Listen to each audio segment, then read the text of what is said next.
Good. Thought it was gonna be like 2 in the morning or something. What? What time is it back there? You're 10 a.m., right? So it's pretty okay back there. Yeah, but I went out. I drank too much last night. I have a hangover. Oh man, I'm so sorry. Oh, that's my fault. I was thinking, like, why the hell did I do that? I have to get up early. I have to. My brain has to work tomorrow. What am I doing? It's all right. It's not that serious. It's okay. Well, I just want to say I really thank you so much for doing this. I really appreciate it. I want to give you my earliest, God forbid, memory, and to kick it off from there. Yeah. So when I was, it's about 2003-ish, 2004-ish, I got into the earlier, or maybe the albums around, I think it was Constitution of Treason that really got me and reeled me in with you guys. And I used to play that album out really loud in the house. And I had people knocking on the doors, like, can you keep it down, please? So it was pretty loud, but it was a rockin' album, and I absolutely loved what you guys used to do. And I used to love the riffing, especially out of everything on those records. It was the riffage, it was the songwriting that I absolutely loved. So I'm really, really honored to be sitting with you here today and having this conversation. I appreciate that, man. I think that album is really, really special for the band. Like how it came together. It's a pretty unified vision. I think at the time it was like a pretty experimental record. Like we were really trying to go for new things, and it seems to, people still talk about it. People still care about it. It's a fantastic album. It's honestly one of the staples of that early era, and I think that's where I want to start and maybe lead with this is there was that time, right, in the early 2000s where there was this influx of metal bands that just sort of burst into the scene. Maybe that started a little bit into the 90s, but in the 90s we still had the nu metal scene, and we still had Limp Bizkit ruling, and we still had Korn, and all these bands sort of like exploded into the world, and metal became mainstream again. And then suddenly something happened, and I would say around 2003, Metallica released Saint Anger, and I would say something changed. Bands like God Forbid, Shadows Fall, Machine Head, and all these guys sort of started getting more media attention, more radio play. How was it back then for you guys? I mean, how was the evolution from when you started until that era begun and sort of exploded and became so kick-ass, if you know what I mean? Well, I would say when we started in the late 90s, and when we started, we were not good. We were terrible. we were literally learning our instruments, learning how to write songs, and we really kind of got swept up, in the underground scene, because our early influences were just, like everyone, we're listening to Megadeth, or we're listening to Alice in Chains, or we're listening to Pantera and all that stuff. But then once we kind of got involved in the local hardcore scene, which really, even though it's called the hardcore scene, there was a lot of, it was really everything, it was really just underground music. So we ended up kind of coming out there and not really fitting in, because we played these hardcore shows and we were a metal band still, and we didn't really totally fit in. Then we would go play like these death metal shows in like New York, and we really wouldn't fit in with that because we weren't really a death metal band. Right. There wasn't a scene for what we were doing, because I'd say in a sense you could say we were kind of a modern crossover band to a certain degree, where we combined all these different styles, and we were like, it was like a Frankenstein's monster of influences. Right. And so when we got a record deal, and that kind of by the time we did our first record, our sound was a lot more influenced by hardcore scene bands. So we fit a lot more in with that, even though we were still on the more metal side. But then once we got a record deal and we started touring, it was kind of the same thing. Like we toured with Cradle of Filth, and we toured with 6 Feet Under. Right. There wasn't really a scene for what we were doing, so we're kind of glomming onto other people's genres, and essentially everything pretty much came together between 2002 and 2003. And I would say it was the combination really of a creative peak, right? Mm-hmm. So you had, within that time, you had Shadows Fall put out Art of Balance. Right. Lamb of God put out As the Palaces Burn, and Killswitch Engage put out Alive or Just Breathing, excuse me. Right. And those three records, and I think in combination what was going on in Europe at the time, where you had In Flames had just released Clayman, and Soilwork had just put out what's the record? I forget the name. That of was it. The first one, right? No, it's like the third record, that one with the kind of butterflies flying out the mouth. I'm drawing a blank on it. And then Angela Gossow just joined Arch Enemy, so that scene was kind of exploding as well. Yeah, in tandem, you know. And then there was this kind of explosion in the hardcore scene where Hatebreed was really, you know, in a way, Hatebreed kind of set the table for all of us, because they were a hardcore scene Interesting. band. Okay. Oh yeah, huge. Yeah, because you got to remember, they were the first band from our scene to sell hundreds of thousands of records. They were the first one to get on Ozfest. They were the first one to open for Slipknot. Wow. So they kind of opened the doors for all of us. And then you had bands like Poison the Well start taking off in the scene, and you know, even bands like Vision of Disorder, you know, were I guess tailing off a little bit by that point. But so it's like all these confluence of events, and then Headbangers Ball comes back on the air. That's right. And that had a really, really big impact. And essentially, on the touring side of things, there was a big shift where essentially nu metal had within like a year or two, had just became uncool. Right, that's right. And so on Ozfest in 2002, it was all nu metal, radio rock and rap rock. Then Killswitch and Shadows Fall and Sworn Enemy did it in 2003. And then by the year we did it in 2004, it was all bands from our scene. Right. So it was really like a turning of the tide. Right. You know, and basically, so by the time 2003 and 2004 rolled around, we were able to kind of ride the wave that those other bands, you know, because we were struggling, even though we done pretty well, but they kind of blew up overnight. Where they all said they were headliners, all those bands I mentioned, and so we kind of got to ride their coattails to a certain degree. But then we put out a record called Gone Forever, mm-hmm. which for us was a big step forward in terms of songwriting and production. Brilliant album, yeah. And so we got to make our mark creatively, even though I think Determination, the record we did before that, really connected with the people that it did connect with. But Gone Forever was a much more accessible record, and I think it was just able to reach a broader audience because of the material. I think it was just more connective and had a broader appeal. Absolutely. So we kind of ride the wave, and I feel like we never hit the heights as some of those other bands. So I think, you know, in hindsight, or even at the time, there's always this feeling of inadequacy, right? Like, really? Uh-huh. Yeah, because we never had that sold out tour. You know, we never had a record, you know, sell 100,000 in the States. There was never that. We were always kind of like almost there, but never quite where we wanted it to be, you know. Who were you guys signed to, though, at the time? Century Media. Century Media, okay.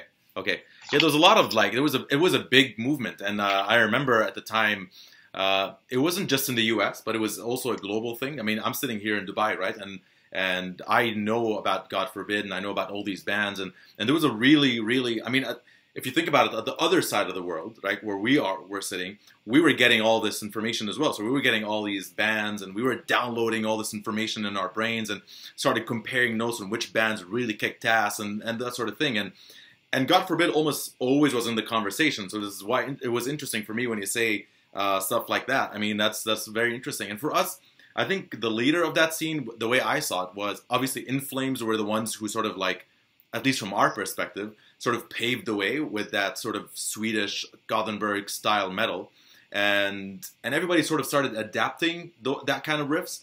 And I remember when Machine Head released Through the Ashes of Empires at that time in 2003. And the first song I heard was Imperium. And there's, I don't know if are you familiar with Imperium?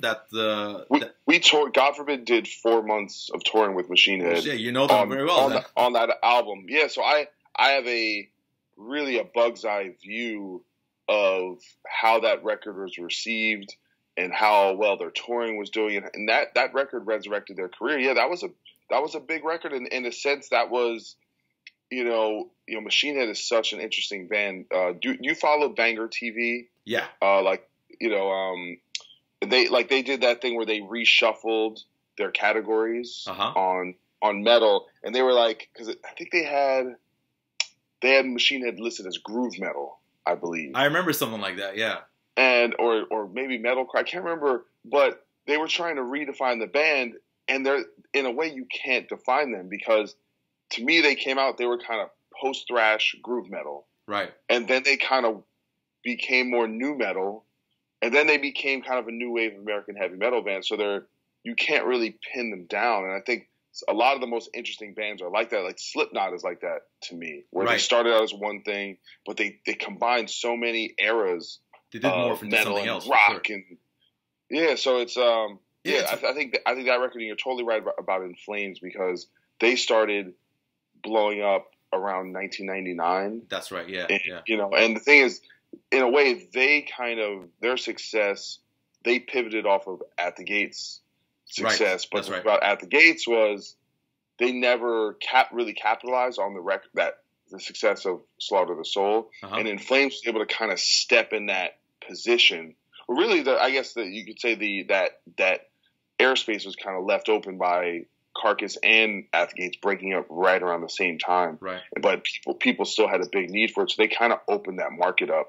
And you had Arch Enemy blow up into the scene as well. And I mean, Arch Enemy is a different animal, right? It's like Arch Enemy is almost like playing a sport where they're playing. I mean, they're sort of just going at it so fast with all these leads. And I mean, it almost like they introduced this new type of, well, it wasn't new at the time. I wouldn't call it new, but it was new to us. And I think it caught on in the U.S., and I don't know what happened there, and that's something what I find very interesting. I'd like to understand what happened that many people started liking or becoming fans towards a certain type of music at the same time. And I start to connect the dots, and that's why I mentioned Metallica earlier. I feel Metallica has this, mainstream appeal that when they drop a album, it's almost trickles down to other metal bands, and it makes, because Metallica is almost a gateway metal band to other metal bands, right? So it gets so many new people into the genre, and people start discovering other bands in the process. That's how I got into metal, right? It was back in the early 90s. I heard the Black Album, and I was like, this is it. And then I went into the whole new world of heavy metal and what have you. But do you think that Metallica had something to do with it back in 2003 when they released Saint Anger, and MTV had all the spotlights on them? They released Some Kind of Monster. It's just everybody was talking about Metallica and how they brought metal again and brought the long songs back again. So what are your thoughts on that? That's an interesting theory, and I never really thought about it. But there may be something to that. I wonder if you could actually track like sales for all metal bands, like the year Metallica puts out a record. I wonder if there's like an increase or something. But they're in a way, Metallica exists outside of the metal scene because they're actually bigger than the genre itself. Right. Yeah, that's right. Good point. Which is, it's really stunning how they've kind of, you have a record. The Black Album has sold more albums since 1991 in America than any album, period. That's insane. Not just metal. Yeah, it's the biggest selling album, and it's still on the charts. Like it's pretty crazy.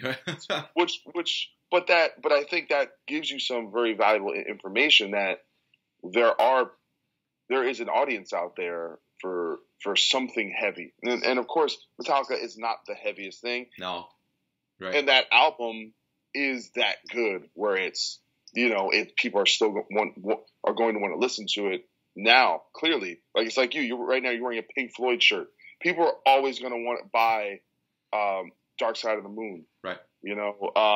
even young kids, like that's how good it is. That you can show it to someone who's never heard it, who's 12 years old, who's getting into music, and it's undeniable. And Metallica is in that group. Absolutely. So there's just something distinctly unique about them. But I think one of the great things they've done, because you got to remember when they did 2003 was the last time they did a stadium tour, right, in the States, and at that time they took Limp Bizkit, Linkin Park, Mudvayne, and Deftones. Right. I remember I was pissed when I saw the lineup. I was like, what? What? Yeah. Take out like better bands. What are you doing? Taking out Limp Bizkit? That's what I was thinking back then. And there was a lot of people didn't like it that much. There was, I think Linkin Park went over well. I think Deftones went over well. I think overall, but something about it still felt awkward. Mm-hmm. But then you fast forward to Death Magnetic, and all of a sudden they're taking out Machine Head, they're taking out Lamb of God, they're taking out Gojira, they're taking out Down, they're taking out Baroness, they're taking out Mastodon, and they've kind of changed. Volbeat is another band they took out. They're kind of becoming more of a tastemaker, where you can't say either one of those bands was as big as Linkin Park was back in 2003, right? So they decided we're not going to go for the headliner. I guess whatever's the trendiest or the biggest thing. We're going to bring bands that we co-sign and we feel like represent Metallica. That's right. And there was a definitive shift. So I think that is a direct influence, right? I'm sure all the bands I mentioned can distinctly tie that their success. I think Volbeat probably was the band that got the most, from touring with Metallica. Like they did a few weeks with Metallica and they exploded right after. They're awesome. I love them. I mean, they're very unique sort of sound, really different. There's nothing like what they play out there. So I really, really enjoy Volbeat. Yeah, and they're probably have as much Metallica influence as any band out there. Yeah. Right now. Same thing. I think Avenged Sevenfold right now is the main support band, and it's perfect. It's like the perfect opener for Metallica. Because they're clearly so influenced by them, and I think it's great. So no, that's a great theory, but I don't know specifically. But here's the thing: I think I'm throwing it out there.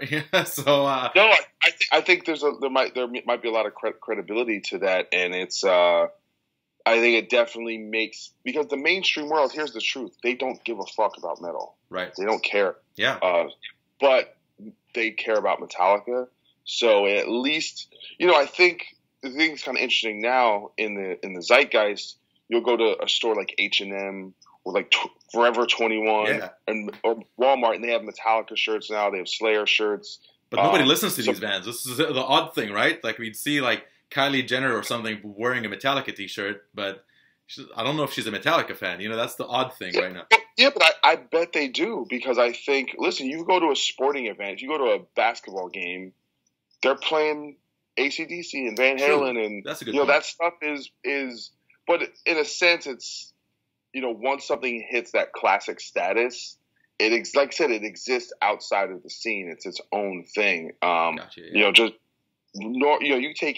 You can take the coolest 20-year-olds out there, and they're gonna recognize Enter Sandman. They're gonna recognize a Sweet Child of Mine. That's right. Does that make them a fan of GNR? Or I don't know, maybe not. But that's the same way. If I hear some Katy Perry songs, I mean, I'm the biggest. I know the song. Does that mean I'm the biggest Katy Perry fan? Not really, but that's fine. But yeah, I got you. I'm more concerned about the newer bands and how do we expose newer bands, and I think that's the biggest challenge. Well, that's the thing. I mean, like you think about it now, back then the scene, there was like a lot of new bands coming out, right? In your scene, right? The new wave of American heavy metal. There was so much potential at that time. I mean, and bands were playing real riffs, real guitar solos. I mean, there were drummers in that scene that were absolutely insane, and it's almost like, I don't know, maybe I'm not so involved in the scene today, but it doesn't seem as heavy or as busy as it used to be. Do you know what I mean? And I can't pinpoint on who is going to carry the mantle next. Right now it's still the same bands who used to headline 10 years ago are still the same bands who headline today. It's still the Metallicas of the world. It's still the Guns N' Roses of the world. It's still the Black Sabbath. Well, they just finished their career. But, I mean, you know what I mean? That's sort of how it is. I can't see the light for one particular band. Like, these guys are the next, guys who are going to hold the mantle. What are your thoughts on that? Well, I think we have a few. I think Avenged Sevenfold is definitely an arena level band. Five Finger Death Punch, Bring Me the Horizon. Mm-hmm.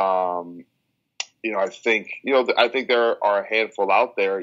Unfortunately, we just lost two headliners. We just lost Soundgarden and Linkin Park. That's right. Yeah.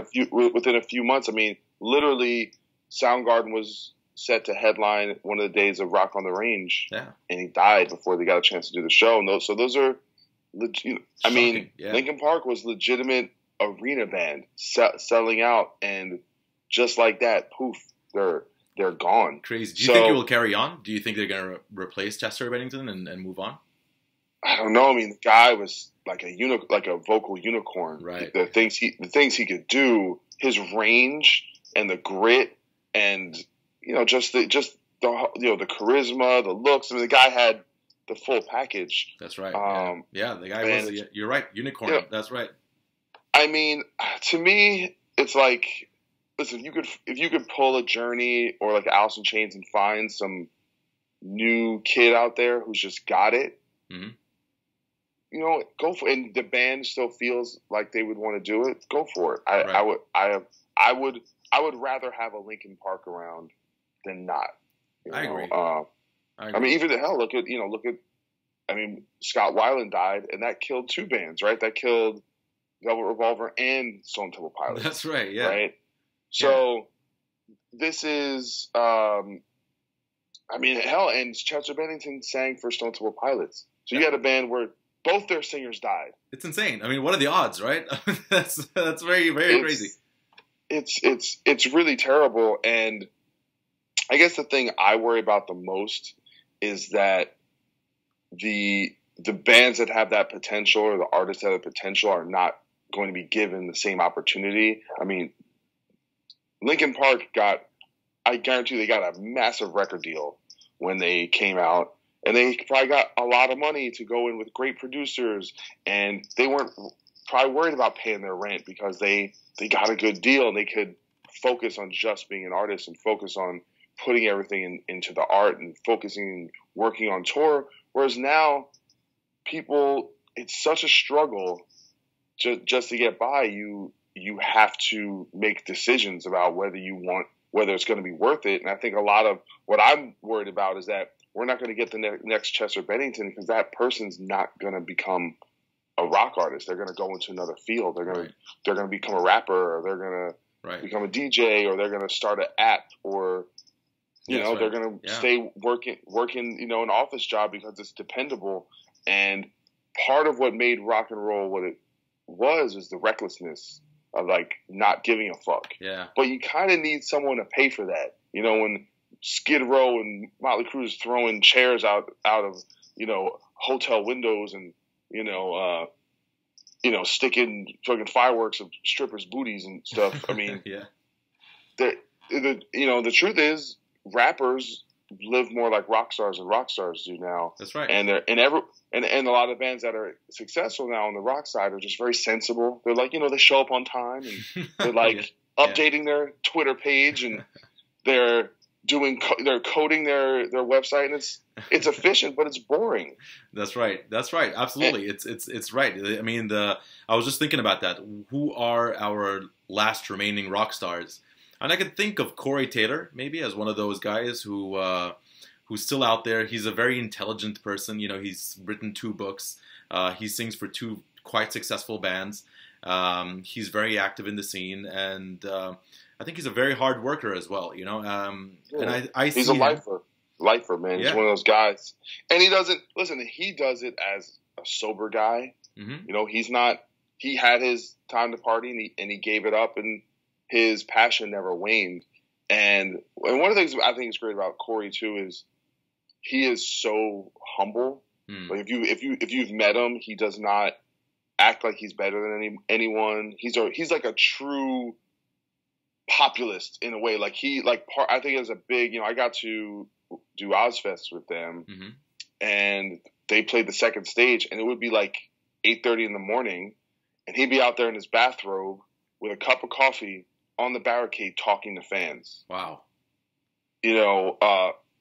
Because he gave a shit, and and part of the reason why I think he's so good at what he does and why Slipknot had so much success is that the guy understands those people because he is one of those people. Right. He doesn't put himself above the that's a band that made their bones in Middle America. They're from Iowa. Yeah.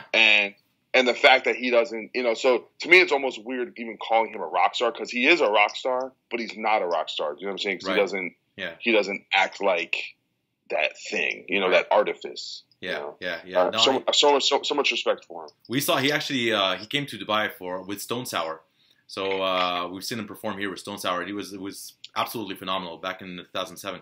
But you're right. There's a lot of tragedies that happen in the rock world, and it happens almost quite often in the rock world, right? So you have, just recently, like you said, Chester Bennington and we have Chris Cornell as well, and those were really saddening, right? Those were really, we lost two powerhouses. Devastating guys. They were not. Those are young guys. They looked healthy, right? Healthier than me. They look younger than me. You look good. You look good, though. Don't worry, I'm just saying. I think suicide in general. The thing that really bothers me so much is that a lot of rock from the 90s on was a lot darker. That's right. It was a very introspective. Lyrically, that was a key component of the grunge era when you put it in contrast to kind of the glam metal, or like even the metal of that time was very much about fantasy, and it was reality based. And I looked at that as this thing I could personally connect to when I was a young person, listening to Alice in Chains lyrics and listening to Pearl Jam lyrics and feeling like that was speaking to me in a very honest and real way. But then you look at how many of those people have passed away or killed themselves from that era, and you're like, that's not what we were supposed to get out of that. Right. It was supposed to be, the music was supposed to be a way to get through your dark issues. Right. Right. Not give in to them. That's right. And the thing that bothers me the most is all the young people that maybe a few more young people committed suicide because they're like, you know what? My hero gave up, gave into it, and so maybe I will. And that's the thing that bothers me the most, is that it unfortunately, I feel like people that saturate, they probably don't see themselves as role models. Like, it's too much. When you're that famous and you're that successful, there's so many people kind of put their eggs in your emotional basket. But it doesn't affect people, and it just, they say rock and roll's dead, but that's because people are literally dying one at a time. Yeah. And it's funny. I was listening to Joe Rogan, the Joe Rogan podcast a couple of weeks ago, and he was talking about Chester as well. And he raised a really good point. He was saying it's insane how somebody could be so loved by so many people.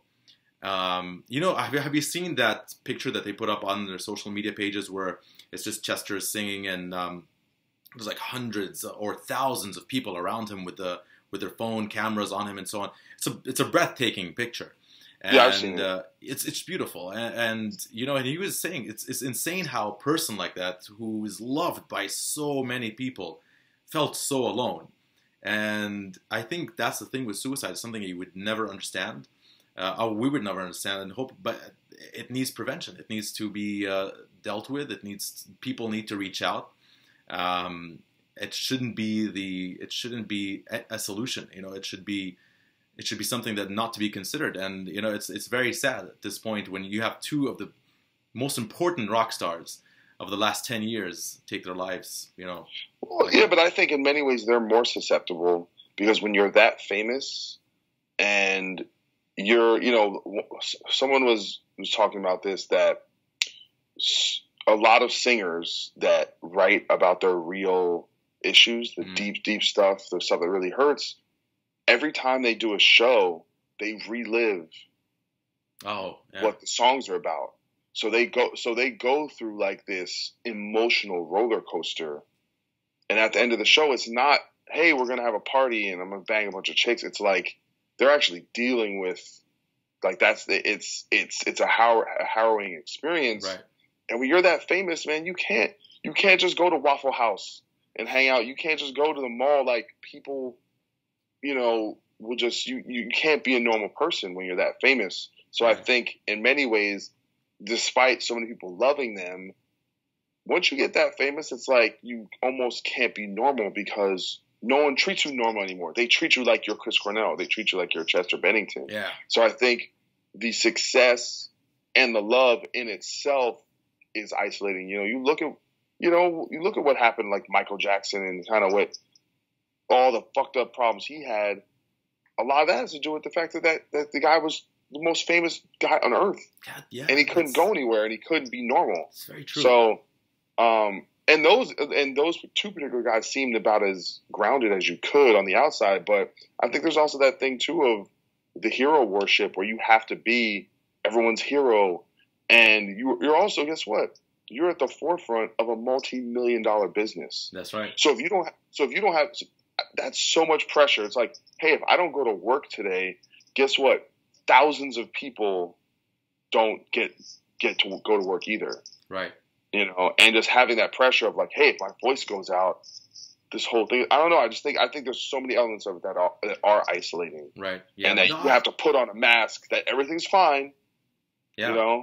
I've seen some of his interviews towards the end, and it was, I just tried to sort of pick up on things, but yeah, it's sad, and I guess it shouldn't have happened, but, I hope that raises some kind of awareness around these issues, and that people should reach out. They shouldn't just sit back and let it dwell and let it fester inside of them. I mean, you look at somebody like James Hetfield, for example, and, he hit rock bottom, right, back in 2001. And he was on the way out, right? But then he picked himself up, and then he went to rehab, and he was reborn, right? So, and I remember I met him in just a few years ago, actually. They came to Abu Dhabi, that's the city right next door, actually. And we went out to the show, and I got to hang out with him for a good 15 minutes. And you just feel he's such a calm, collected, happy person, And I think if you give yourself that chance to rediscover yourself and ask for help, you can end up like James Hetfield, and that's another way to look at it, right? Yeah, well, that's the kind of admitting to yourself your own weakness, and that's to me what, in a lot of ways, what sets Metallica also apart from a lot of the other metal, because I think metal is so much about strength, right, and posturing and puffing up your chest and masculinity and not showing weakness and the loudness and all and the screaming. It's about being anti-weakness and that whole, that's why I give them credit for that documentary, because a lot of people shit on them because of Some Kind of Monster.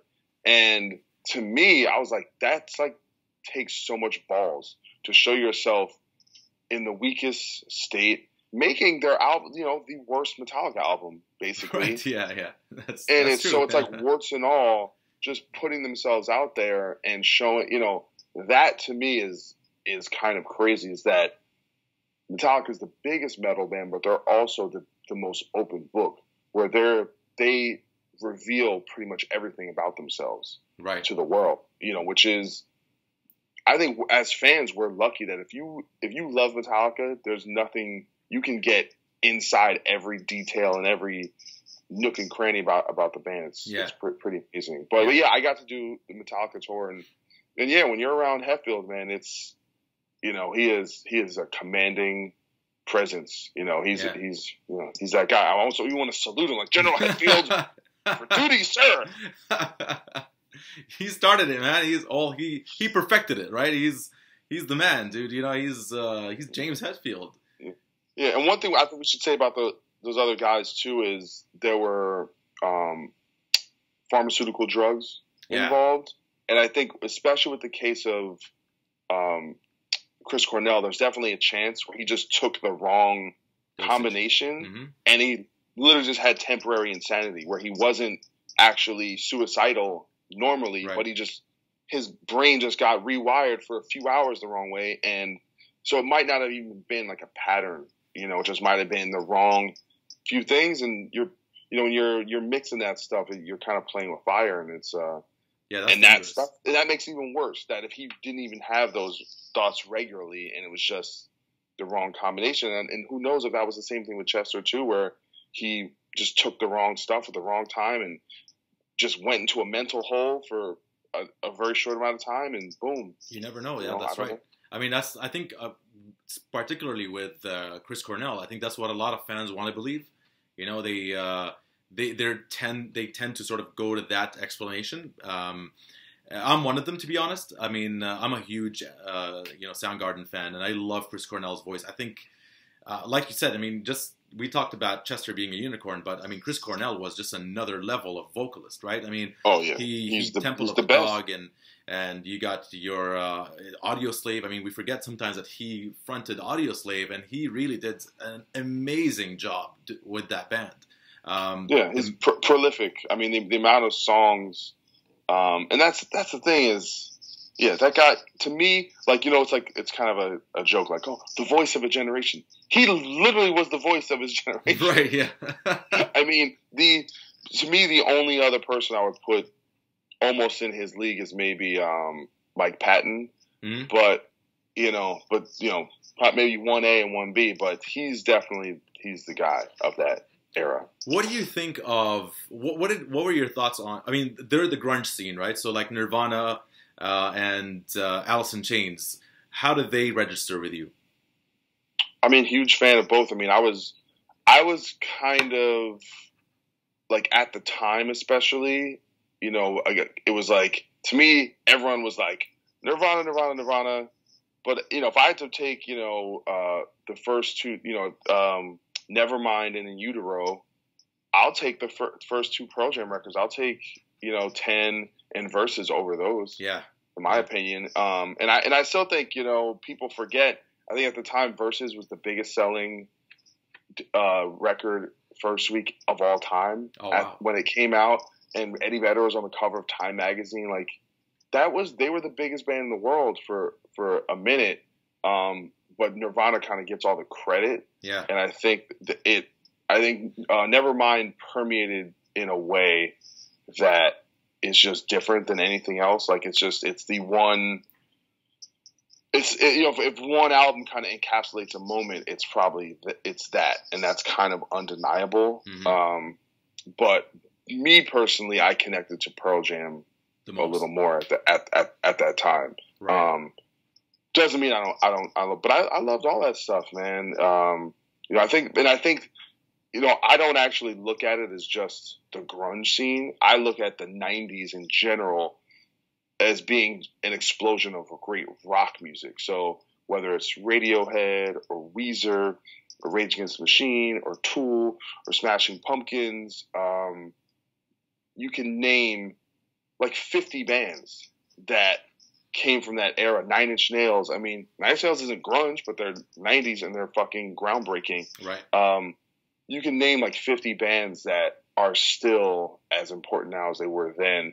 And it was just this explosion of rock music and none of those bands sounded alike. Like everyone was kind of doing their own thing. And, to me, it's probably that explosion and then probably the 70s were the two big creative peaks for rock music, and just because it was really ambitious, it was progressive, it was weird, but you had personalities and you had people wrote hit songs, even doing their own thing, like everyone kind of had their own sound. So it's I kind of realized maybe a few years ago that I'm probably more of a 90s kid than I am an 80s kid when it comes to stuff I really connect to. Oh, interesting. Because I was a teenager during that stuff, and I think that's when you really get into music is when you're a teenager. True. And what are your thoughts on, do you think nu metal gets a bad rap, or do you think they get what they deserve? No, I mean, I was a fan of nu metal, but I was like a fan, but I was also like, I kind of understood its potential to be cheesy, And I'd say that it was, in many ways, it was similar to grunge in that it was very simplistic music to create, right? So because of that, the bar of entry is low. Right. So you didn't have to be that skilled to start a new metal band. So just by virtue of that, there was going to be bad bands, right? But I also think there was something really real there. You know, when you listen to those, you know, first few Korn records, you listen to those first Deftones records, I mean, there's something happening there, you know, and I think in a way they took that internal angst thing, that grunge, and that you know, self-loathing and dealing with like the reality, and you know, and I guess in hindsight people are like, oh, they're just whining about their problems, which I guess I get that, but no, man, I thought it was interesting, and I'm all about doing new things, right. You know, with the art form, and people forget it's like that kept heavy music relevant, right? Exactly, for like 10 years, yeah, and kept it in the mainstream, and a lot of the bands that are the headliners now, whether it's Disturbed, whether it's, you know, whether it's Deftones, whether, you know, even Slipknot, right? I mean, that was from that scene, right? Exactly, right. Basically existed. You know, Marilyn Manson is a band that kind of blew up in the new metal era. Rammstein, yeah, even capitalized, even though they're not that genre, but that was a big peak, and we actually have, even though our scene of bands, you know, did well, it never got to that. No, yeah, point. You're right. We never had, you know, some band break out and sell 10 million copies of a record, and we could use that. You know, we could use but unfortunately, I think what you're kind of seeing with that, and the biggest difference between then and now, is that was essentially the peak of album sales, all album sales. Yeah, and because you had so much money coming in that you could afford to kind of spread it around, and to me, it's like the just development is what we're losing. So right, I you know, a lot of times I look at like sports, right? Like, imagine if, you know, if music was like sports, you could just draft. Wouldn't you just get the most talented people and say, all right, we're gonna draft this I'm saying a band, but it could be just one person, but you know, and then what do? You develop them, like, oh, we put them with the trainers, and we get them a nutritionist, and you know, we have people who work on their game, and the funds to do that, if you're a professional sports team, is basically unlimited. Yeah. But imagine if it was the opposite of, like, they draft someone, like, all right, did you bring any weights to work out with? Nah, man. Yeah, you got to buy your own weights, man. We don't help you with that. Do you have a nutritionist? No, you guys don't. No, you have to pay for that yourself. Well, how much do I make? We ain't paying you nothing, man. Right. Yeah. What are you talking about? How am I supposed to live? That's what it is today. Yeah. You just expect the guy to figure it out, you know? Or it's like, if you were going to draft someone and they're like, all right, so how many Twitter followers do you have?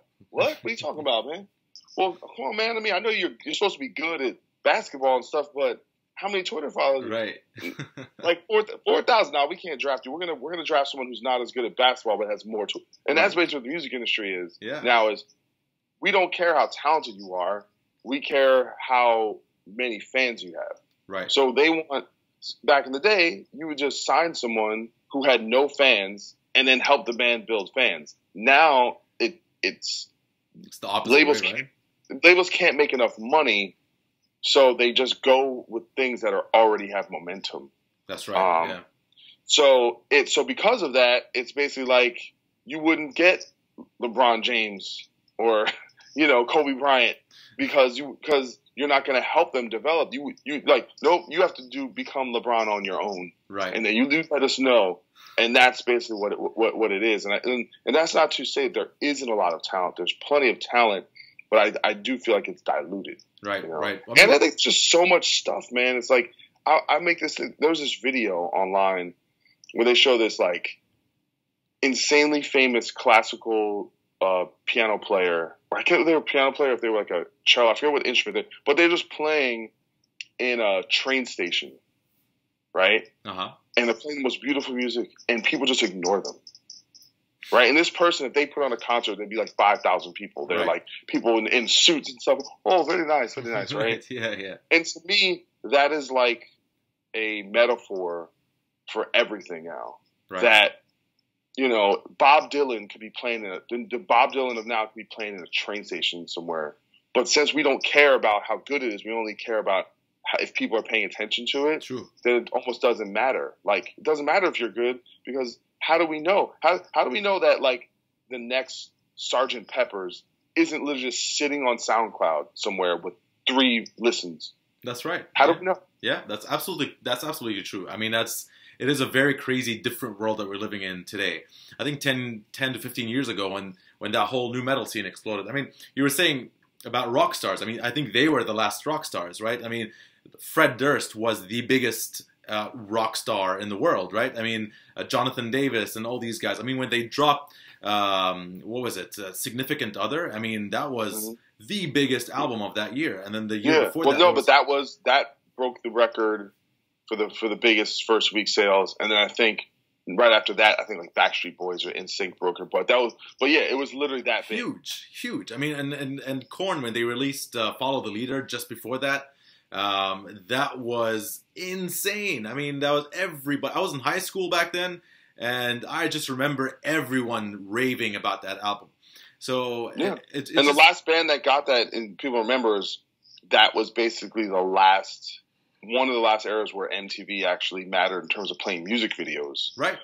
And so I remember that because Korn was, and like Olympus, they would be big on TRL. You know? Right. Exactly. And the last band of our era to get that was Avenged Sevenfold, where they put out Bat Country and that amazing video, and they became number 1 on TRL, and it's still to this day, I think, their only platinum selling record.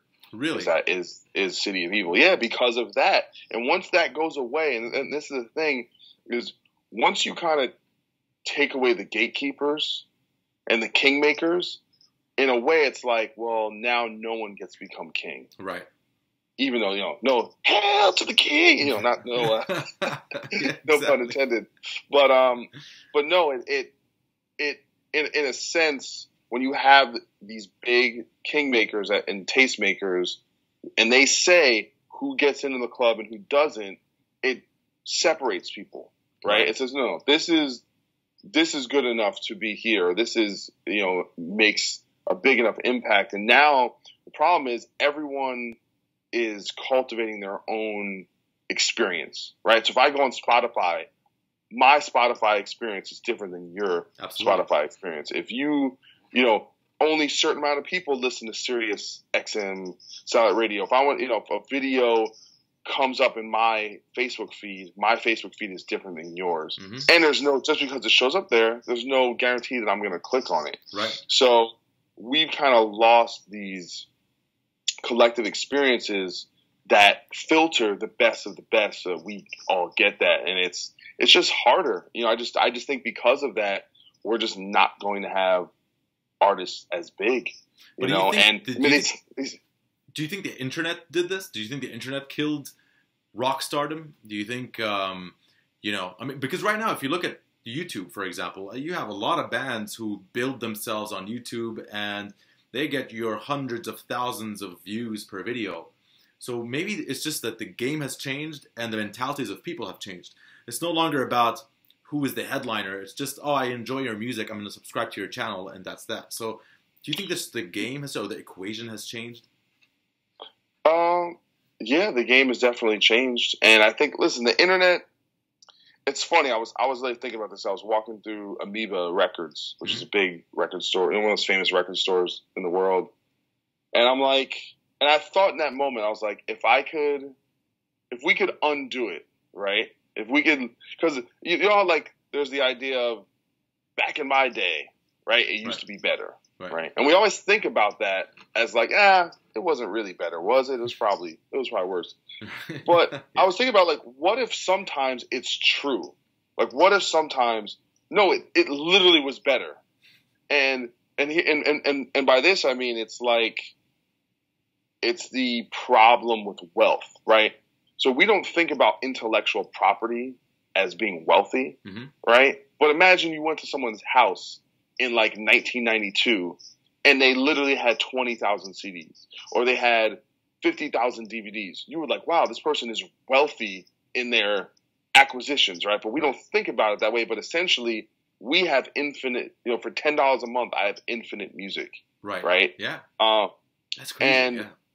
And so when you create kind of, let's say it's called an embarrassment of riches when it comes to intellectual property, just by virtue of it being there, you don't appreciate it anymore. Right. So in a sense, you rob yourself of the experience of only, me going on a road trip and having a CD booklet. I got 20 CDs. And it's like you really listen when there's nothing else going on. There's no, it's like I have every single thing I would want on my phone. I can listen. I can watch any movie. I'm a podcast addict, so that's what I listen to more than anything. But hell, the fact that podcasts exists, I don't listen as much music anymore. That's right. Yeah. Right. Same here. I think about kids who play video games. If you're a video game junkie, that means you're not, the amount of time you spend doing one thing, that's an opportunity cost where now you're not doing something else. Okay. And so sometimes you're like, wow, this is like a weird thing, but it's what I'd say the problem of wealth, like it's almost like, you'll hear these articles, these documentaries like McDonald's kills you. All right. It's bad for you. It's evil. And I'm like, yeah, but also if you're starving, it'll save your life. Like it's still food. Like that's how much food we have that now we got to point out how bad the cheap food is. It's like, that's right. That's a good point. But you only get to that problem once you're wealthy and you have so much food. Right. Yeah. Yeah. So it's almost like a new problem. I was like, I wonder if you could I think a lot of people, if you could get a choice to say, hey, would you go to an analog world? If you could, I think a lot of people would do it. I think we lived in a time back in the early 2000s where it was a good balance between analog and digital. We still had our fast connections. We still had our, we could access some type of music online. But nothing replaces the feeling of buying a CD when it first comes out.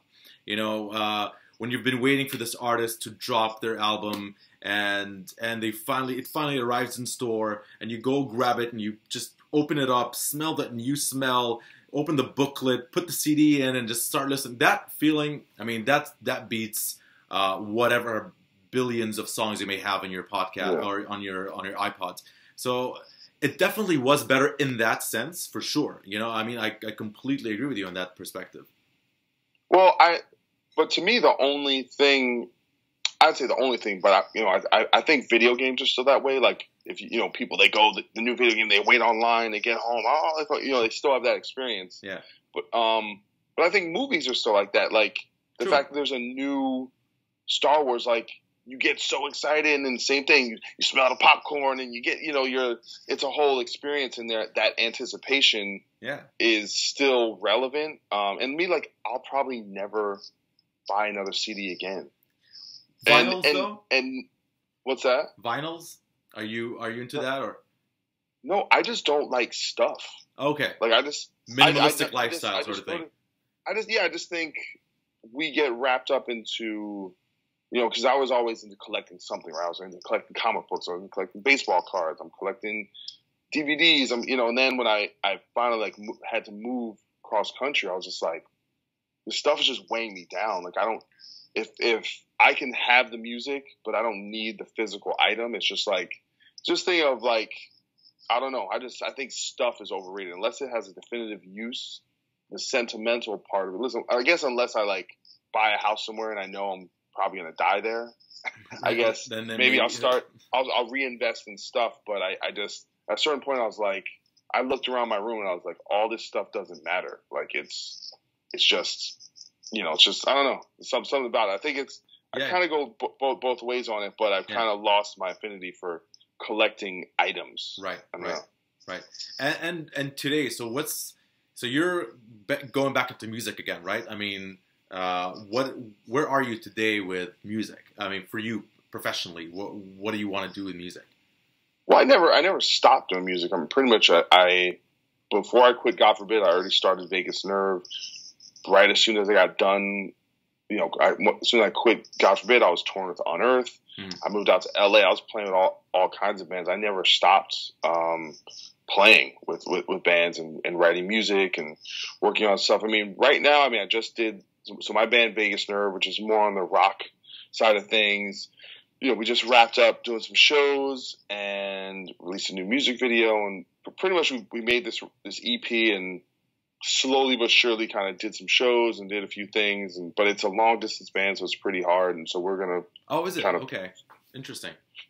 Yeah, so we're gonna be like writing new music and stuff. Like we played a new song on our tour, but it's hard, man. It's like, especially for someone like me, where I'm really the only kind of well-known person in the band, and it's not that metal, so people kind of like, they like it, but they're not like jumping. No, I love it, man. Honestly, I'm not just saying this. I think it's brilliant. I mean, the songs that you guys already put up on your YouTube page are excellent, and I've been listening to them quite nonstop over the past couple of weeks. So if you've seen a spike of views, that's most likely me. But I think I'm not sure who your vocalist is. I mean, I don't know the guys, but he's perfect for what you're doing. Yeah, his voice is fantastic. It's almost like there's a Maynard thing about his voice, and it's brilliant. And I love your playing as well. Great band. I'm really, really excited to see where this is going. Thank you, man. Well, really, it's just, I think the thing that's tough for me is just like, things just take, when you have a long distance band, everything just takes like 3 times as long, right? Yeah. to get anything done. So it makes it tough, and everyone in the band is in other bands and it's busy. So it's this thing we do when we have spare time, and I just put a bunch of time into these shows, and they kind of, it wasn't really as big as I wanted it to be, and it made me like, all right, I need to kind of reassess how I'm gonna fit this into my life, and really, it's got to be about the songs, So as long as we can write some great material, then I'm excited to do it, So we'll see. I kind of needed a break from it. Okay. And then I have another band called Bad Wolves with Tommy Vext and John Berkland, ex-Devil Driver drummer. And we just released a video a few months back, and it blew up, and we got a bunch of record deal offers. So we're putting the finishing details on a record deal, and that record should be out next month. And more likely, I'm probably going to be touring full time with Bad Wolves starting next year. Excellent. I have to check that out. I mean, that's a great lineup. Yeah, but that's like heavy. Like that's like a metal band. Right. But I didn't actually write the music. I kind of came in when they were finishing everything up, so I kind of joined someone else's project. Right. But yeah, there's a lot of heat and hype on that. So that's like, the video has like 400,000 views, and damn. Like and the video is really good, and the song is a fucking banger. Brutal, so yeah. So that I'll be busy with that, and we'll see. I mean, I did some co-writing stuff. Like I wrote a song for the new Body Count record. Okay. I did a track for Jamie Josta's solo record. So I definitely would like to do some more co-writing and kind of ghostwriting stuff. I think that would be fun. And but right now it's like, in a lot of ways I'm kind of focusing on the podcast and writing. Like I'm planning on doing a bunch of writing from now to the end of the year. It's tough, when you get into different mediums, then the music is, sometimes it takes a back seat, but I don't know, I get more inspired, I think, sometimes by doing things that are completely different from, I just get bored doing the same thing sometimes. Right. And do you find yourself being drawn more to the podcasting world? Is that something you... Yeah, I mean, that, because it's, I have complete control, and I don't have to wait for anyone. And I can do a show, and I put it out, and immediately, it's like I do, like, for example, like the new Vegas Nerve video doesn't even have 5,000 views, but half my show, my podcasts have that many listens, right? And that's an hour and a half or 2 hours or something, and people really connect to it. It's a very intimate thing, and I get, probably as of late, I get more feedback from the podcast more than anything. Really? And people really connecting to that. So it's like, I'm starting to realize just in life, like don't fight the tide. You know, if it's, you know, often we get trained to think that everything has to be hard. But actually sometimes, you know, some things are actually supposed to be, natural. You just got, it should fit right in, you know, It shouldn't, you know, life tends to lube certain things up for you. Yeah. No, you know, I listened to your podcast. I mean, quite a few episodes before we spoke. And you really have you know, it's quite natural for you. It comes in very naturally. So, and it's really cool. It's a very, you know, I learned quite a few things from a metal perspective as well, because you discussed metal quite frequently on the podcast, and it was really interesting. And for me, it's and I agree with you in a sense that the world of podcasting is what's cool about it is having control. I mean, that's one cool thing, and I think again, I like what Joe Rogan said. I keep referring to Joe Rogan because I think he's the Metallica of podcasting, and he was saying people just want you know, genuine you know, people. Just they want to listen and engage with genuine. Something genuine, and I think that's what podcasting does. It just provides you a genuine medium to engage with people, and people engage back with you, and it's a very honest, long form content that is really very unique. Well, it's an exploration, right? Every conversation, any conversation worth having, is an exploration of what's going on in our heads. Yeah. Right. We're trying to figure it out, and it's like anything, like you get a good, you know, it's like it's playing tennis or something. You get to bounce that ball back and forth, and it starts to pick up heat, and it has like this kinetic energy that deals with, you know, our intellectual nature, raw emotion, and discovery. Like that's my favorite thing, is like discovering something in the moment, and having these and kind of figuring things out with the guests I have on, yeah, you know, and then also like I'm really trying to get more into, you know, I do a monologue before each interview, and I'm really trying to kind of get in that, and because it's, people have told me, they're like, listen, the thing I like most about your show and your writing is my perspective. Like sometimes they're glad that someone else is on there, but they kind of want to hear what I have to say about things and my take on things. So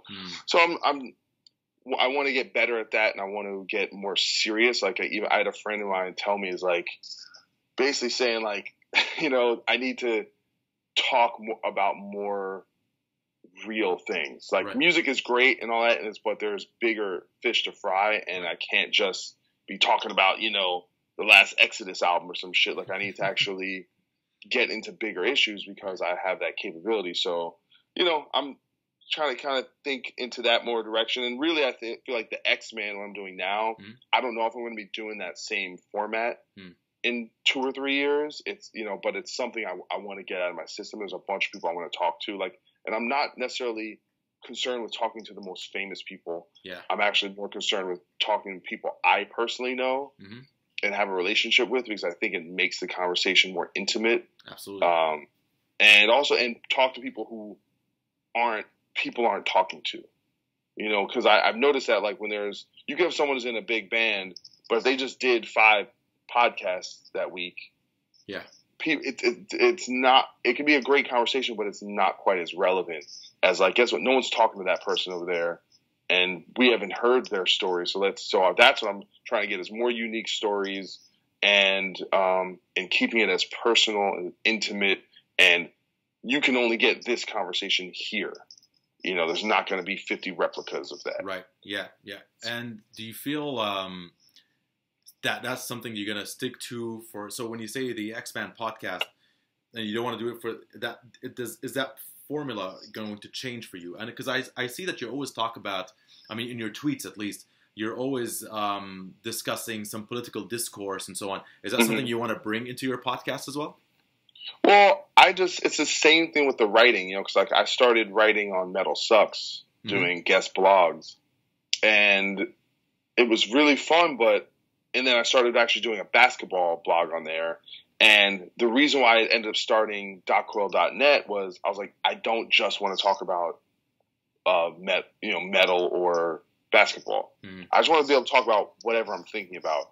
And I look at the podcast in the same way, is that even though my background is in this area, you know, I want to, that's what makes Rogan's show so great. It's like, it's under the comedy podcast thing, but he talks about whatever he wants. He talks to whoever he wants. Right.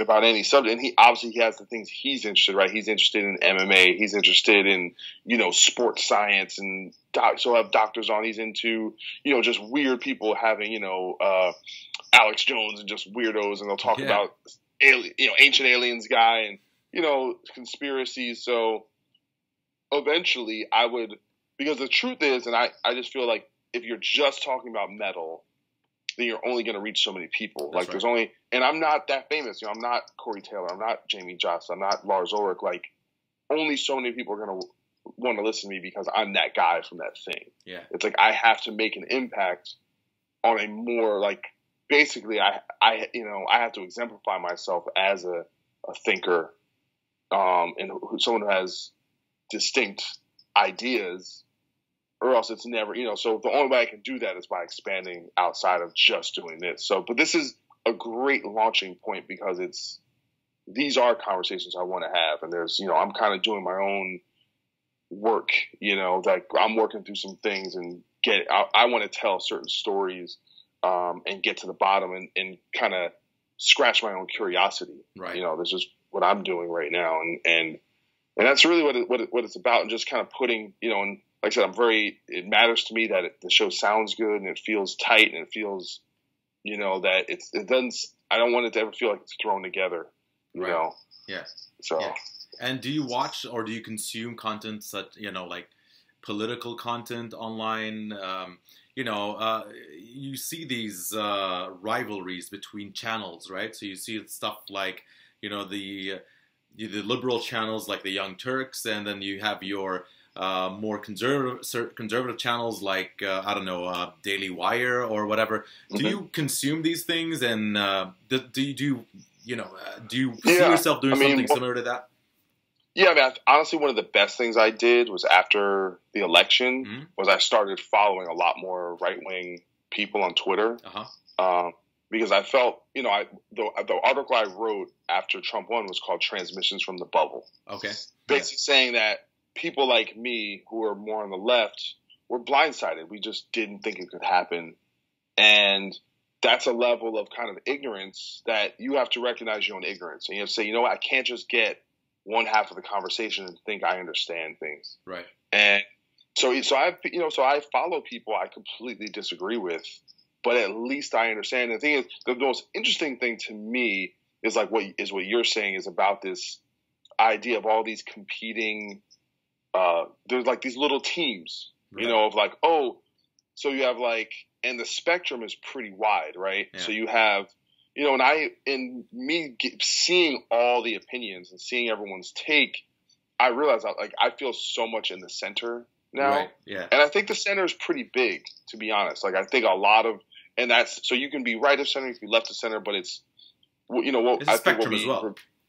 Yeah, I think what we regard as the mainstream, because you get to see that essentially a lot of these like independent media outlets. So you take like something like the Young Turks. So I watch like almost all their shit, and I don't agree with them on everything, but I like their take. I think it's coming from the right place. But at the same time, here's what you have to remember about something like the Young Turks, as much as I like them, is that in their bubble, mainstream media and the establishment is their enemy. Right. Right. That's their villain. So they're always going to frame things in that mindset because that's what makes them special, right? That's what makes them the Young Turks. That we're going to tell you where the mainstream media is screwing up. And then we're not going to fall for the establishment. And I respect that, but it's also a frame. It is a frame. Right. Right. So they have to, because they just agree. If the mainstream media is kicking ass and they're just getting it right, can they call it, hey, you know what, mainstream media kicking? No, because then they're not special, right? Yeah, yeah. So it's the same. So you see is on the fringes, you'll see like there are people who are supposedly on the left, but all they do is criticize people on the left. Right. Right. So that's like this guy Jimmy Dore. Jimmy Dore, yeah. I listen to him as well. Dore, you know, all he does is talk about how much Democrats suck. Right? Like, yeah. And like he's like, yeah, Russia's fake, and I'm like, you agree more with the right wing than you do with the left. I mean, I don't, and that's that thing where people get so far in the ends that they end up meeting the other people on the extreme. Yeah. So I would put that in like the kind of Glenn Greenwald, what I call the Glenn Greenwald left, which is like very much self-critical, right? So they're going to criticize the American establishment. They're going to criticize the deep state, right? They're going to criticize other Democrats, to the point where they pretty much don't even criticize the right anymore. Right. And then you have same thing on the right. Like you have the Ann Coulters and where all they do is shit on mainstream Republicans. Right. Yeah. Right. They're like, you're fake. So it's like these little civil wars within this. It's like, I think that's really interesting. And you can tell, and what I'm looking for is someone that has a set of principles and will call it the way they see it, regardless of partisanship. I think being for your team is the worst thing. Right.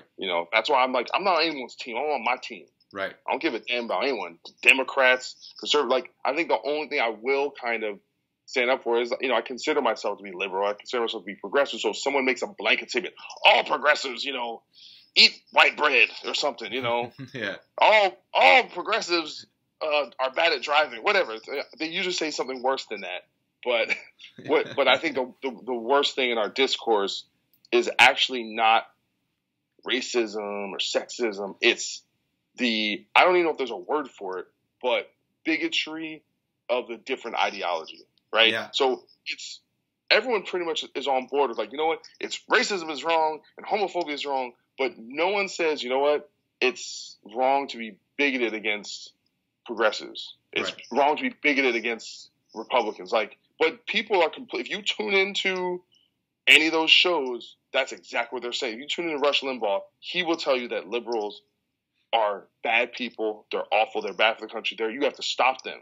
Right. And it's like, and to me, it's almost like if there was ever a civil war, it wouldn't be about race or anything. It would be about which political stripe you are, and that's the worst thing I could see that too, is yeah. happening. And that's the thing I'm against more than anything. And who do you see as a central figure? I mean, a person or an organization that's a center one, or does that not exist today?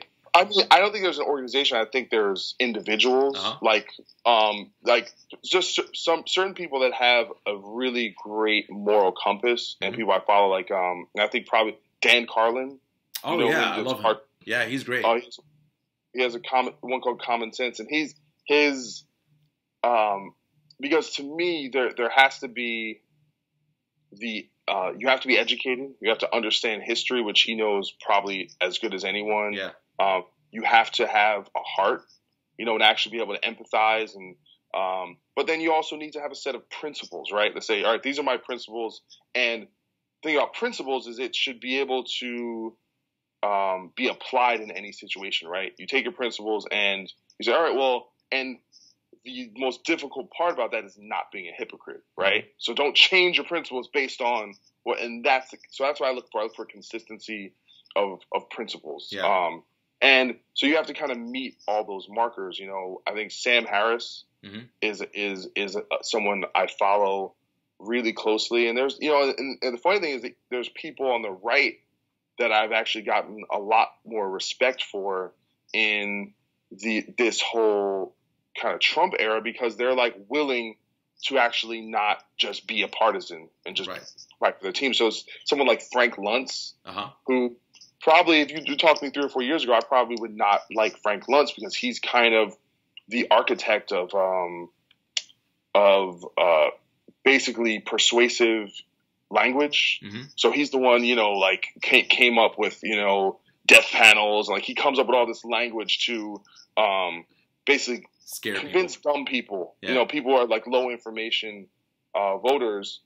And he mainly works for Republicans, and I think it's manipulative. But if you hear him talk, he doesn't usually seem like he's taking a side. And I like people who are just kind of like saying, "Hey, I'm gonna call it like I see it. I'm gonna call balls and strikes on either end." So there's certain individuals that I think really knock it out of the park, and I just want people who are. So the thing is, if I can have an event happen and predict exactly how you're going to react, then I kind of don't take you that seriously. You know, like Keith Olbermann, like I don't know if you right. know, I know exactly how he's going to react. So it's like, what's the point? This guy Mark Levin, who's like a big conservative guy, like he's just always gonna say Trump. You know, they're against, you know, or like Sean Hannity, like they're hacks.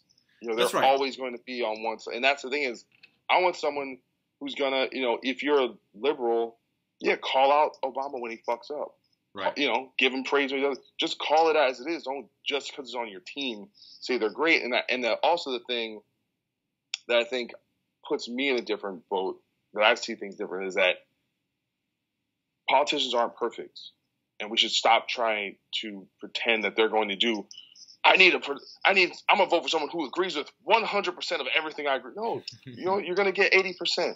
All right. Yeah. Well, but now people feel like they're owed a perfect candidate. Right. Yeah. You know, I need a 100%, and there's no like, no one lives their life without compromise. I'm sorry. Right. There's got to be. I mean, that's why the center today seems like the most sane area to stand, because the fringes have become so crazy that it becomes a bit. And like you said, you can almost predict every event and how people are going to react to that event. So it's very true. That's a very true statement. I think you should check out Philip DeFranco as well. He's a YouTuber though. Yeah, I mean, he kind of gets on my nerves. Oh, like, really? Oh, I feel like he's a very sane person. Yeah, I mean, but I think there's also a smugness there. There's always motherfuckers who just like have that thing like, all right, I don't know. There's something about the YouTube community. Like he was floating this bullshit about this. You remember the CNN doxing thing? Yeah.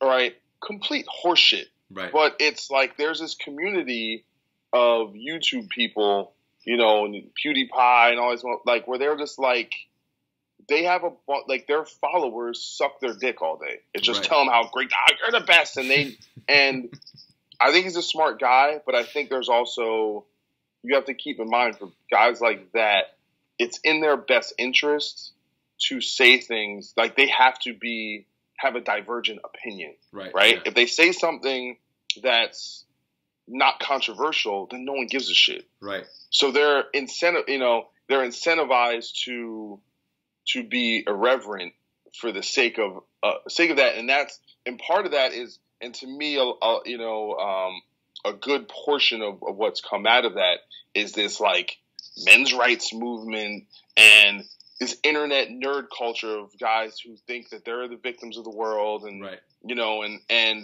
I don't know, like I have to watch him more. Like I just started following him on Twitter, and I've watched. Like I said, I definitely think he's smart. But there's also you know, it's like because there's like this whole community of people like say, you know, because the mainstream is everyone saying Trump's in office, this guy's so crazy. So then what you have to do is like, you know, all these people are freaking out, and you know they just need to relax. Okay, yeah. Like it's that whole thing of everyone's. It's like, yo, when outrageous things happen, it's okay to be outraged. But it's this thing of being, I'm only gonna. I don't know. I got, you know, maybe I'm talking out of my ass. Maybe I should watch some more stuff. He strikes me as a centrist sort of like personality, but maybe you're right. No, I agree. I think that's what sets podcasters and the long form shows from the rest, is because they actually speak about their ideas and they sort of unpack their ideas, right? So it's a much deeper conversation to have, and like you said, it's all about exploration and understanding sort of where your ideology and your thinking is coming from. So so absolutely. Well, I think that the biggest, you know, I guess one of my biggest problems with that kind of community is this idea, and I think it's become its own groupthink that's like, well, we're for free speech, right? And we hate identity politics, right? Like that's like a very common thing, right? But I think the biggest failing with that, and this is something like this is the one area I disagree with Sam Harris, is that he thinks identity politics is the worst thing in the world, that we need to, all identity politics is terrible. So whether you're Black Lives Matter or you're a white nationalist, it's all, we should just, but that is wishful thinking, thinking that we can just make decisions and identity will never come up. And here's the thing, there are things about your identity that cloud your judgment and make you see the world in a way that have nothing to do with what you were born with, right? So like if you're he's an atheist, right? That's part of his identity. So if he makes political ideas based on his atheism, guess what? That's identity politics. That's right, yeah. All right? I'm tall, all right? You don't think there's times where I bump my head on shit like it? What if all of a sudden I'm like, you know, I start looking at short people. I'm like, look at these motherfuckers, man. We need to ban all these short people, right? That's identity politics, right? Yeah. Like anything about your, like, but it's this idea that he thinks you can just edit your mind so that you never think about it. And you're lying to yourself. And that if you grow up as him, you know, if you're middle class, white male, you cannot not see the world through that prism. It's impossible. Right. So just because, it'd be nice if people could just not think about it, but you can't. Right. It's just like it's a form of wishful thinking, and I get why it's like for example, like all this shit that just happened in Charlotte. Like, and some people said, they're like, well, the reason why there's this uprising in white nationalism is because of all the, you know, the identity politics on the left, right? So people, you know, Black Lives Matter and people, you know, all the, you know, trans rights. And I get that. Like, that actually kind of makes sense to me that, like, all right, if all I hear is people saying how, you know, I need, you know, black pride and gay pride, like, if they can be pride, why can't I have straight pride? Why can't I have white pride? Right. That, if you're talking to someone who's doesn't know that much about the world and is young, that's a pretty easy argument to make. So just by virtue of you being so vocal about your identity, it's going to make me think about the opposite end of that coin. That's right. So I think that's valid. Where it's like, maybe we should all not just think about our skin color and my gender and this as the main thing of who I am, because there's a lot more to people than just that. I totally agree with that, but I think there's also this thing of, but you also can't get around it. It's this weird thing. We don't, like, I don't have the answer to it. I mean, look, there's an evolutionary reason to it, right? I mean, you are identifying with a group of people. There's a lot of history attached to that identity. So I'm sure a lot of it comes and stems from there, right? So you have a lot of, you feel with your fellow African American, or you feel with your fellow white person, or your fellow Muslim, or, you know, it's just I think it's just that's where it comes from, and then you want to make sure that your rights are protected as a minority, and I think that's where it stems from. So I don't think it's necessarily a bad thing. I mean, well, it's just like, all right, so I'm mixed, right? I'm half white, half black, right? They know mixed history. You know what I'm saying? There's no like country and mixed. Like, I get to see things from both angles in a way that's unique, you know. But I'm not sitting around. I'm like, mixed people need to stick together, man. Mixed pride, like I just don't give a fuck, you know. Like, I identify, you know, but you have to remember, like, in America, if you're half black, you get treated like you're black. Okay.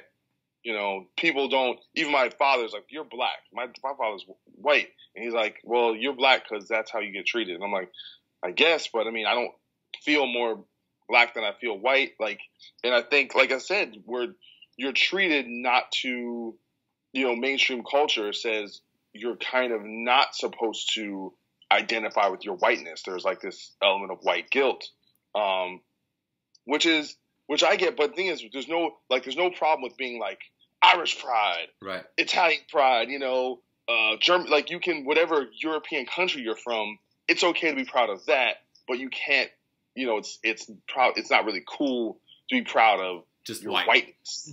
Yeah, which is a new thing. Like, no one talked about white people, like, you know, 100 years ago. It's like they hated the Irish, they hated the Polish, they hated the Italians. They didn't, you know, Jewish people weren't even considered white. Like, so whatever. It's just fucking weird, man. It's it's a very interesting country, you know, in terms of what's happening. The conversation is always very interesting, though, right? I mean, the entire world watches, and the entire world consumes that content, and you'd be surprised how many people around the world have an opinion about what's happening in your domestic politics. It's very interesting, actually. I was having a conversation with some of my friends, And it's very interesting that sometimes we talk about, what type of, who do you agree with? Do you agree with the guys who want the healthcare, or do you agree with the guys who don't want the healthcare? Or do you agree with the guys who support gay marriage, or do you support with, and it's very interesting that we're sitting around, like, we're on the other side of the planet, and we have opinions about what's happening on your side of the world. So it's very interesting. It's such a big country, so diverse, with so much conversation happening inside of it, that it trickles to the rest of the world. And I think in some way it paves the conversation for that the rest of the world is supposed to be having. Yeah. So it's interesting. It's an interesting perspective, at least from where I'm sitting. I mean, well, it's also entertainment. That's the thing about our news media. It's sports, yeah. And when you bring someone like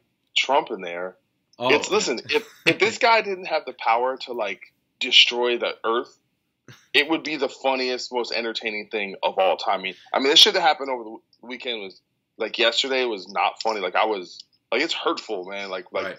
The way he's acting. Like I've seen, Van Jones was, crying on TV yesterday. I saw this video. These, two black pundits were crying on there, and and they don't get it. Like I don't think they get that. Yeah, it's funny, but then sometimes it's like, nah, man, dude doesn't care about us. Yeah, he doesn't, and that's hurtful, and it's almost like.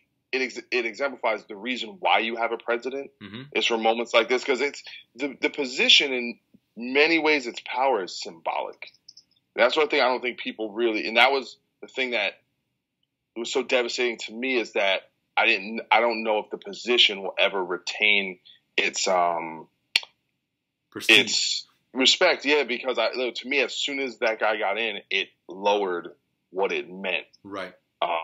And it's that ability for it to be, and that's one thing to me, like Obama was, I've never felt more proud. Right.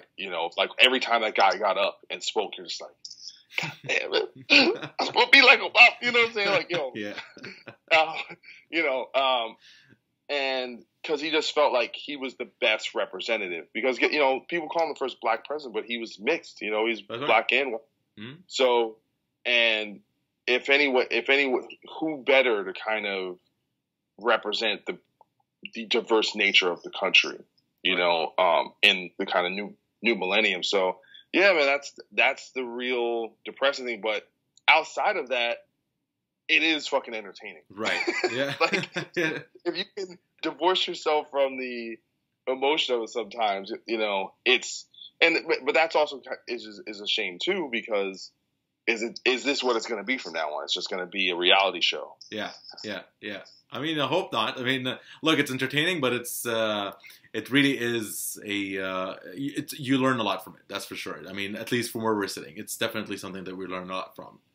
Well, yeah, because it's changing. Everything is changing in real time, and it's revealing a lot about ourselves. And this is also the internet age. Like, if the internet didn't exist, you probably wouldn't know as much about what's going on. Yeah. And we wouldn't know, like, the fact that, like I said, I was explaining Twitter yesterday to someone why I love Twitter. It's like in the Matrix when they're seeing the code go down and they're reading the code. That's basically what Twitter is. You're getting to see real-time thoughts and feelings of a lot of people all at once. That's right. And you're tapping into, like, I imagine if you could somehow, like, instead of just reading it, if you could actually feel it, like how people felt, like, I feel like that's what it's going to be in the future. It's going to be like this thing of like, how does the world feel about this right now? Right. And it's like almost like this collective consciousness thing. Yeah. And it's and obviously people feel different. It's not and something that just happened this weekend. It's crazy how people are reacting, and you get to and you feel that solidarity, like it says, oh, I'm not crazy, like these people feel this way, and these people feel different. So and I kind of thought they would think that, so it's interesting. Yeah. Well, Doc, I mean, we've clocked in an hour and a half, and I really am very thankful for you. for taking the time. And I know you're a busy man; you got a lot on your plate, but really, thank you so much for taking the time and sitting. Nope, I got nothing to do. Not today, huh? Going right back to bed. Nope. Well, I'm glad you woke up early for me, though. That's one thing I'm thankful for. So really, I really enjoyed this conversation, and I hope we could do this again. You know, you never know. Maybe episode 50, we could have another one. So thank you so much. Of course, brother, man. You have a great day, man, and let me know when it posts, and I'll retweet it or something. Please do. I'm gonna cut it down and put it up on video and on audio as well. So I'll share it with you as soon as it's up. Sounds good, brother. You be good. All right, man. Have a good one. Thank you so much. Thanks. Bye-bye. Bye-bye.